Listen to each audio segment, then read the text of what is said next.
नमस्कार, मी श्रुतुजा.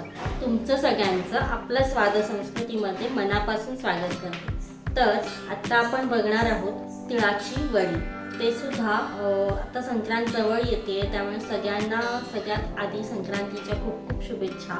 आणि ही जी आपण वडी बनवणार आहोत ती अत्यंत क्रिस्पी होते, खूप छान लागते खायला आणि तेवढीच पौष्टिकसुद्धा असते. कारण तीळ हे आपल्या आरोग्यासाठी खूपच लाभदायक असतात. आणि आपण थंडीच्या दिवसांमध्ये जर तिळाचं प्रमाण थोडं वाढवलं आपल्या खाण्यामध्ये ते आपल्या शरीरासाठी उत्तम असतं. तर चला बघूया तिळाची वडी कशी बनवायची.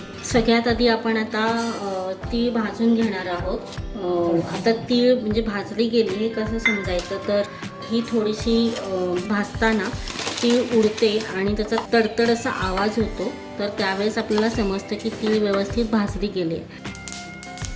तर मला वाटतं आवाज येत असेल तुम्हाला, पण असा तीळ भाजली गेली की असा आवाज येतो आणि तेव्हा समजायचं की आपली तीळ व्यवस्थित भाजली गेली आहे.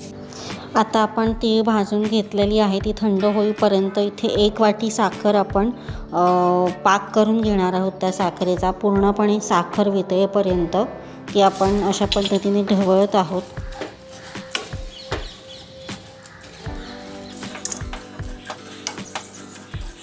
आणि तुम्ही बघू शकता की साखर पूर्णपणे वितळली आहे, विरघळली आहे आणि त्याचा कलरही चेंज होत आहे. तर व्यवस्थित असा आपला साखरेचा पाक तयार झालेला आहे.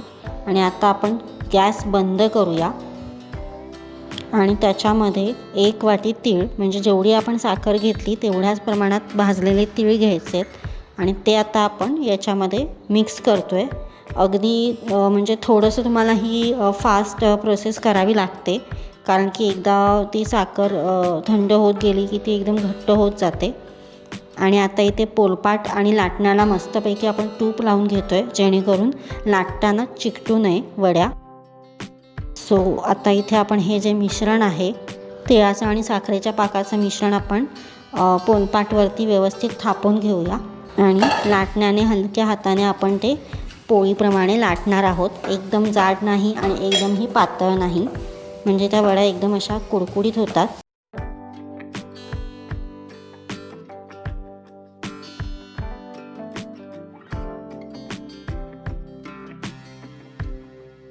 आणि गरम असतानाच तुमच्याकडे जर सुरी किंवा कटर जे काही अवेलेबल असेल त्याने या आपण आता वड्या पाडून घेणार आहोत.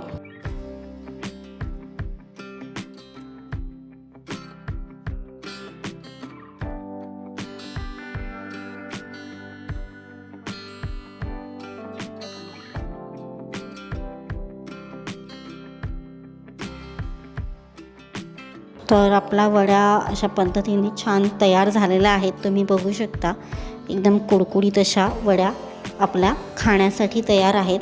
तर नक्कीच संक्रांतीला तुम्ही या वड्या करून बघा आणि मला कमेंटमध्ये कळवा की ही झटपट रेसिपी तुम्हाला कशी वाटली.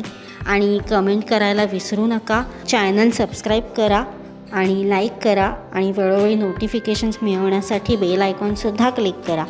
खात रहा, एन्जॉय करा.